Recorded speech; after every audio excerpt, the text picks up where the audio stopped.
quest over the next mountain range. For armchair travelers, such books are an inexpensive ticket to exotic places. Pompeii, Machu Picchu, Troy. And then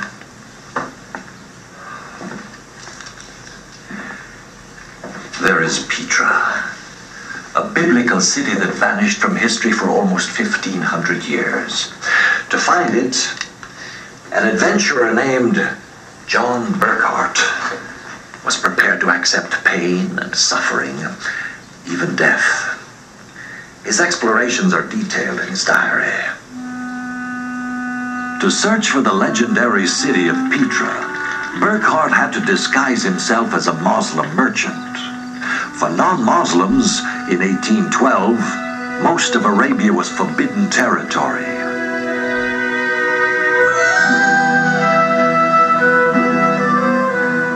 The country that is now Jordan was then part of a vast, mysterious land.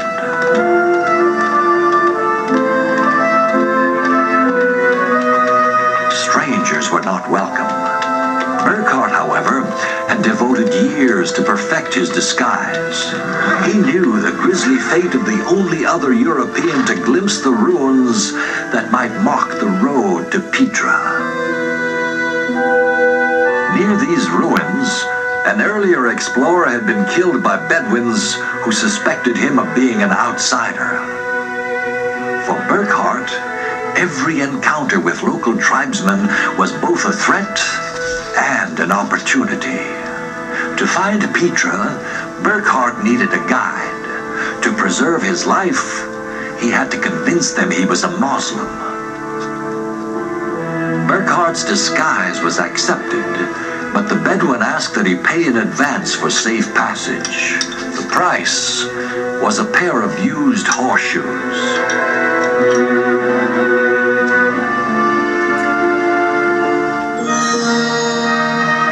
Through a hidden canyon and along an ancient road, a Bedouin guide led Burckhardt toward his goal. Ahead lay what a poet would call a rose-red city half as old as time.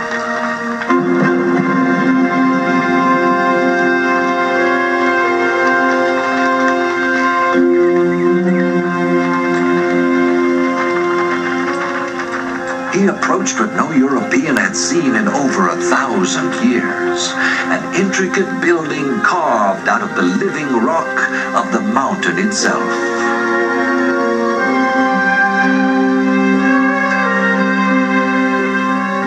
For Burckhardt, the discovery was dangerous. To reveal his true identity by showing more than idle curiosity could result in certain death.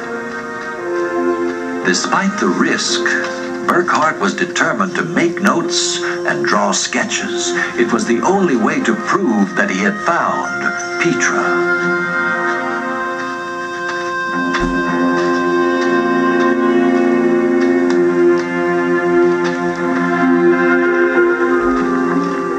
By taking an apparently innocent walk, Burckhardt confirmed his belief that this was once the home of a people called the Nabateans.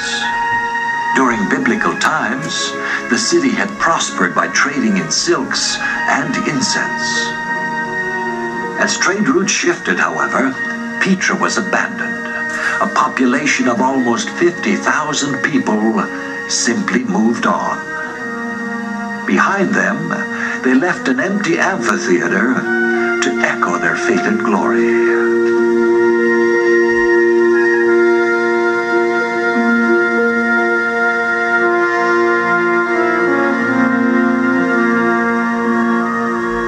To the guide, Burckhardt's explorations did not seem innocent at all. They were proof that Burckhardt was worse than an outsider. He was a treasure hunter, and for that, he would die.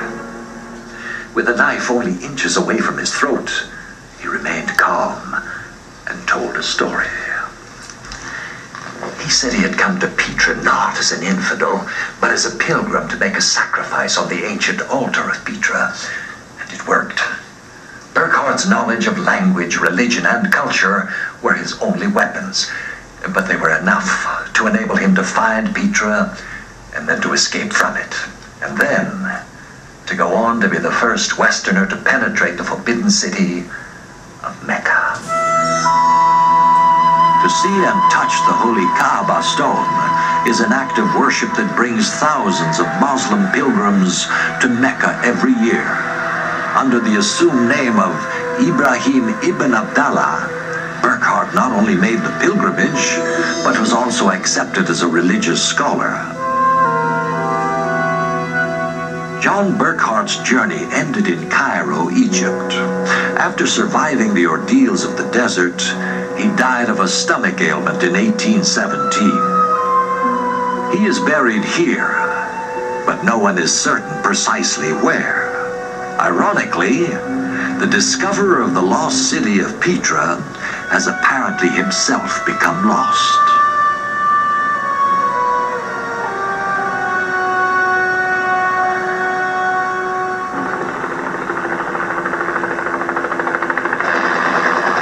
In the southwestern United States, a routine flight over high, dry canyon country recently resulted in an extraordinary find.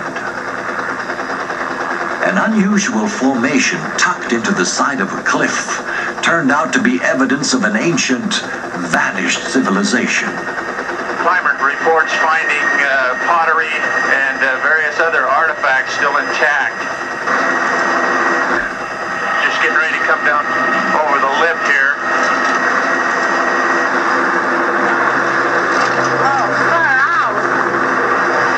Okay, Bill, we're going to move back out of here so that they can communicate a little better.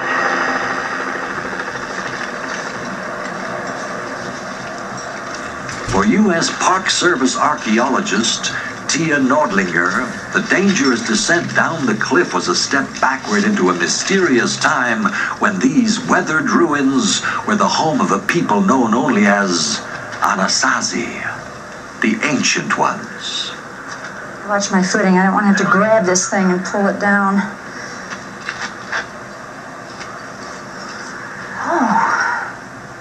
Untouched except by time, the two rooms of the dwelling contain the tools and utensils of the original inhabitants, exactly as they had left them.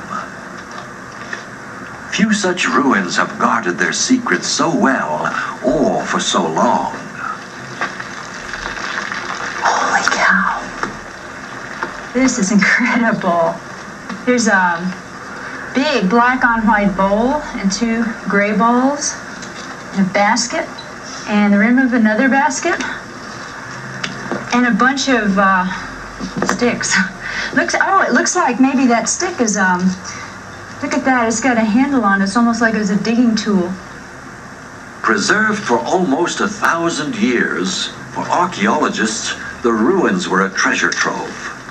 Despite their scientific curiosity, however, they decided simply to record their discovery, then leave the site exactly as they found it. I think to remove this from a site like this would be not the right thing to do. Okay. Yeah, because this is inaccessible. Yeah, it's inaccessible. It's pretty well protected. Nobody knows about it and hopefully won't after they see it on TV either. And it's so beautiful just the way it is. I don't think it should be moved. The rest of the team agreed.